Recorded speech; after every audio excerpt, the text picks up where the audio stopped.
नमस्कार दोस्तों, मैं शुभम। स्वागत है आपका हमारे YouTube चैनल पे।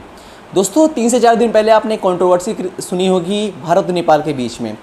एक ज़मीन को लेके, एक क्षेत्र को लेके विवाद छिड़ा हुआ है। दरअसल ये क्षेत्र काला पानी का एरिया है।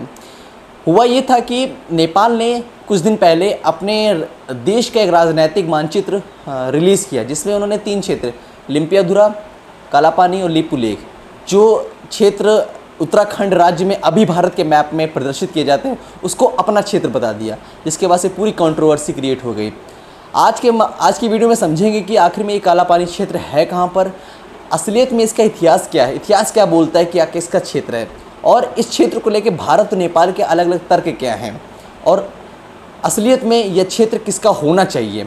आज की वीडियो में पूरी बात समझते हैं। सबसे पहले आज हम काला पानी क्षेत्र की लोकेशन समझेंगे कि लोकेशन है कहाँ पर। तो आप मैप में देखिए, अगर इन तीनों क्षेत्रों की बात करें तो अब ये हमारा नेपाल है, ये हमारा भारत का बॉर्डर है। अगर इशू की बात करें तो ये इस हिस्सा है, इसको लेके विवाद छिड़ा हुआ है। इसको अगर मैं आपको जूम करके दिखाऊं तो ये देखिए, ये जो काला पानी का क्षेत्र दिखाया जा रहा है, इसको लेके विवाद आया हुआ है। ये देखिए, इसको गौर से देखिए, ये क्षेत्र, इसको लेके विवाद आया हुआ है। और अगर इसको और हम देखें तो जो ये नेपाल का आपका पुराना मैप दिख रहा है, इसमें आप देखिए, यहाँ पर ये क्षेत्र जो है, इसको उन्होंने अपना एरिया नहीं बताया है। ये पुराना मैप है, इसमें ये इस क्षेत्र को भारत का हिस्सा मानना है। लेकिन इस मैप में देखिए आप, ये मैप जो है इन्होंने अभी रिलीज़ किया है, इसमें ये क्षेत्र जो देखिए साइड से, ये वाला जो बाहर निकला हुआ क्षेत्र आपको दिख रहा है, ये क्षेत्र इन्होंने अपना हिस्सा बता दिया, जिसमें ये आपके तीनों क्षेत्र काला पानी, लिपुलेख और लिम्पियाधुरा, इन्होंने अपना हिस्सा बता दिया है। अगर इस फ़ोटो के हिसाब से देखें तो भारत का बॉर्डर भारत के हिसाब से ये है, ठीक है। और नेपाल के हिसाब से नेपाल का बॉर्डर कौन सा है, ये। अब पूरे इशू को समझने के लिए हमको थोड़ी हिस्ट्री समझनी पड़ेगी, इसकी क्या है। पूरे विवाद को समझने के लिए हमें इसकी हिस्ट्री पे गौर करना पड़ेगा। अगर हम 1750 की बात करें तो उस समय नेपाल में गोरखा शासन का राज था और भारत में उस समय अंग्रेज़ थे।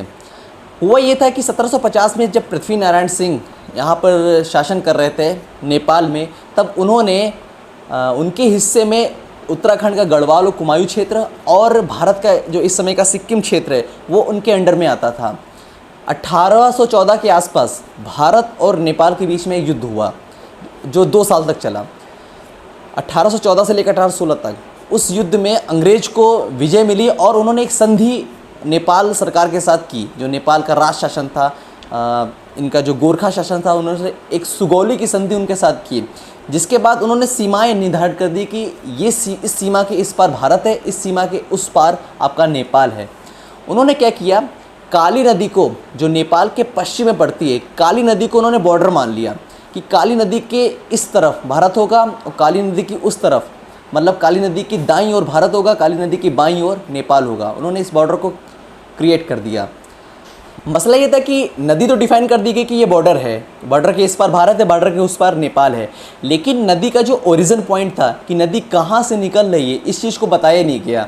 तो नेपाल और भारत ने अपने अपने हिसाब से इसको बता दिया कि इस पर्वत से यह नदी निकलती है, और उन्होंने बताया कि इस पर्वत से निकलती है। नेपाल के हिसाब से यह नदी जो होती है वो लिम्पियाधुरा जो एक विवादित क्षेत्र है, वहाँ से निकलती है, जिसको वो अपना हिस्सा बताने लगा। और भारत बोलता है कि यह जो नदी है वो लिपुलेख से निकलती है।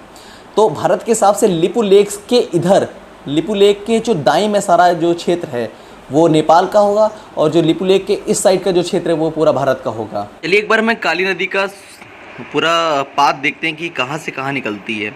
अब देखिए, ये भारत और नेपाल का बॉर्डर है। ये काली नदी को शारदा नदी और महाकाली नदी भी कहा जाती है। अब देखिए, ये जो लाइन आपको दिख रही है, ये वाली लाइन, ये पूरा बॉर्डर जा रही है लाइन, इसको फॉलो करेंगे। उसके जो नीचे नीली नीली आपको लाइन दिख रही है, वो नदी की रेखा है। तो चलिए इसको देखते हैं। ये देखिए, ये काली नदी लिखा हुआ है, काली नदी, पूर्णागिरि मंदिर, शारदा रिवर और काली नदी, जो काली नदी है वो सेम है। इसको महाकाली नदी भी कहते हैं। देखिए, काली नदी, काली नदी, काली नदी, यहाँ तक कोई दिक्कत नहीं। इन बॉर्डर, ये देखिए, यहाँ पर विवाद आता है।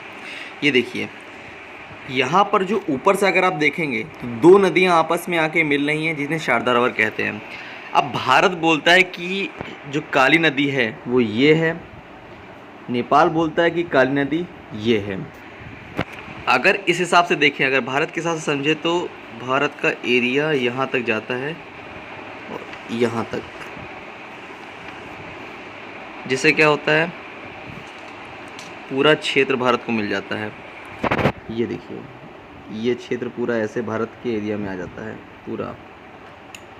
और नेपाल के हिसाब से अगर देखें तो ये बॉर्डर नेपाल के हिसाब से बनता है, तो इधर का क्षेत्र नेपाल के अंदर आ जाता है। तो पूरा खेल ओरिजिन को लेके है। 1860 में जब अंग्रेज़ों को लगने लगा कि इस चीज़ की इम्पोर्टेंस ज़्यादा है, तो उन्होंने भी ये जो भारत की डेफिनेशन आज है उसको मानना शुरू कर दिया। 1860 में अंग्रेज़ों ने क्या किया, जो इस नदी का जो दायरा था, मतलब जो इसमें लिपुलेख से आने वाली एक नदी, जो मैप में देखिए लिपुलेख से आने वाली नदी है, जो इस नदी में मिलती है, उसको उन्होंने बॉर्डर मानना शुरू कर दिया। उन्होंने कहा कि जो इसका वाटरशेड एरिया है, जहाँ तक इस नदी का फैलाव है, हम पूरा उसको बॉर्डर मानेंगे। उसके उधर आपका क्षेत्र रहेगा, इसके उधर हमारे क्षेत्र रहेगा। जिस आप 1923 में नेपाल इंडिपेंडेंट हो गया, और नेपाल उस समय भी भारत के हिस्से में इन तीनों क्षेत्र को मानता आया था। 1947 में भारत आज़ाद होता है, उसके बाद भी भारत के मैप में इन तीनों क्षेत्र को भारत का हिस्सा बताया गया था। अब 1962 में जब भारत चाइना के बीच में युद्ध हुआ, तब जाके कंट्रोवर्सी और क्रिएट हुई, क्योंकि जब भारत चाइना के बीच में युद्ध हुआ तब भारत को पता चला कि दर्रों की क्या इंपॉर्टेंस है, क्योंकि लिपुलेख एक दर्रा है जो भारत को चीन से जोड़ता है।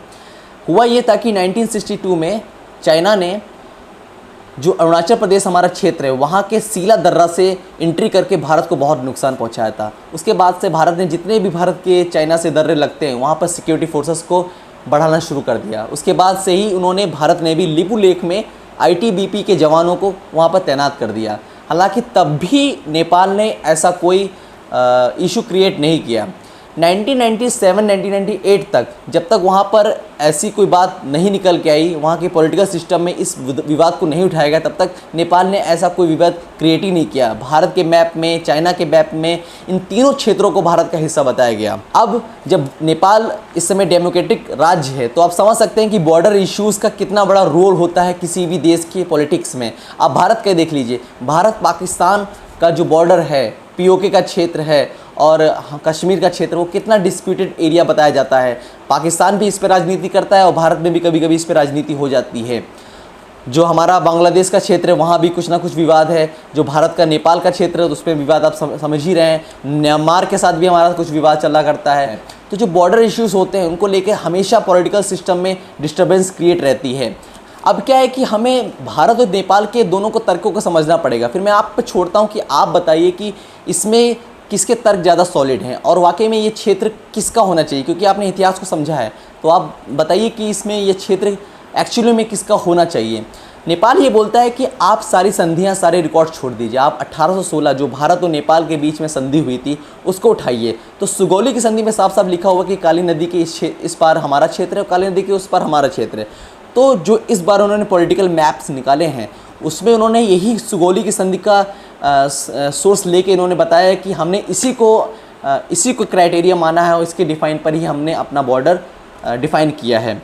यहाँ भारत क्या बोलता है कि भारत बोलता है कि आप 1860 से लेके 2020 तक के सारे रिकॉर्ड्स उठा लीजिए, चाहे वो भारत के उठा लीजिए या फिर नेपाल के गोरखा मोनार्की, गोरखा जो राज शासन था, उसके रिकॉर्ड्स उठा लीजिए। उन्होंने बोला कि नेपाल ने आज तक कभी भी इस क्षेत्र को लेकर कभी भी डिस्प्यूट क्रिएट ही नहीं किया।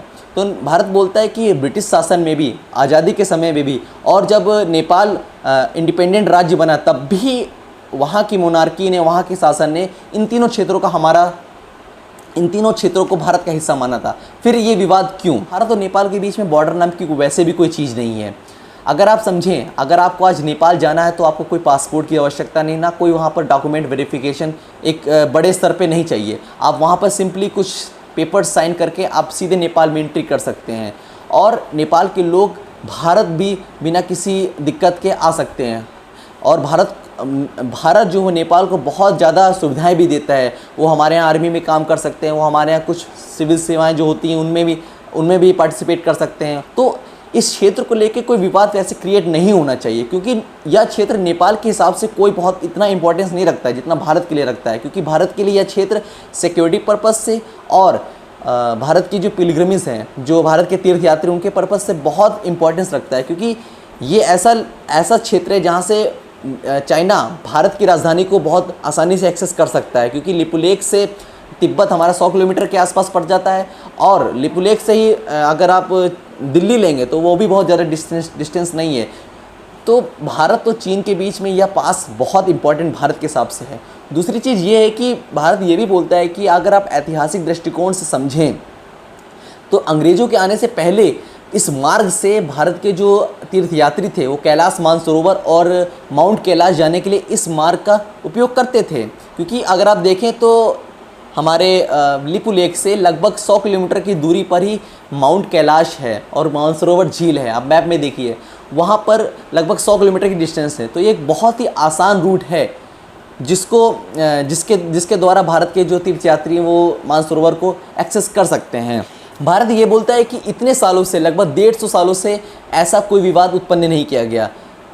नेपाल ने जो वहाँ का राजशाही शासन था, गोरखा शासन था, उसने भी इन तीनों क्षेत्रों का भारत का हिस्सा बताया था और कभी भी इस चीज़ पे कभी भी कोई डिस्प्यूट क्रिएट ही नहीं किया। तो अचानक से ये 10-12 सालों से ऐसा क्यों मामला क्रिएट किया जा रहा है? तो अब अगर संतुलन की बात करें कौन सही है, तो अगर टेक्निकली देखें, जो गूगल मैप्स और जो अन्य संस्थाएं हैं जो मैप्स बनाती हैं और जो देखने से पता चलता है, तो लिम्पियाधुरा से ही काली नदी निकलती है। और सुगौली की संधि के अनुसार ये जो क्षेत्र हैं वो नेपाल के हिस्से में जाने चाहिए। लेकिन 1860 के बाद से जो मैप्स क्रिएट किए गए हैं, जो ब्रिटिश शासन में बने थे, और उसके बाद जो रेवेन्यू रिकॉर्ड्स हैं, वो सब बताते हैं कि ये तीनों क्षेत्र भारत के हिस्से में आते हैं। और अगर आज की दृष्टिकोण से देखें तो ये तीनों क्षेत्र भारत के हिस्से में ही आने चाहिए, क्योंकि ये इतने सालों से अगर नेपाल ने कोई डिस्प्यूट नहीं क्रिएट किया और अचानक से आप बोलते हैं कि हमारे क्षेत्र हैं, तो ये तो एक मजाक की बात होगी। तो मैं आपकी राय जानना चाहूँगा कि आप इसमें क्या सोचते हैं कि ये क्षेत्र किसके होने चाहिए, कमेंट में ज़रूर लिखें। तो आज की वीडियो में इतना ही। अगर आपको वीडियो अच्छा लगा है तो इसको शेयर कीजिए। चैनल को अगर आपने आज तक सब्सक्राइब नहीं किया है तो चैनल को सब्सक्राइब कीजिए और मुझे सपोर्ट कीजिए। Thank you.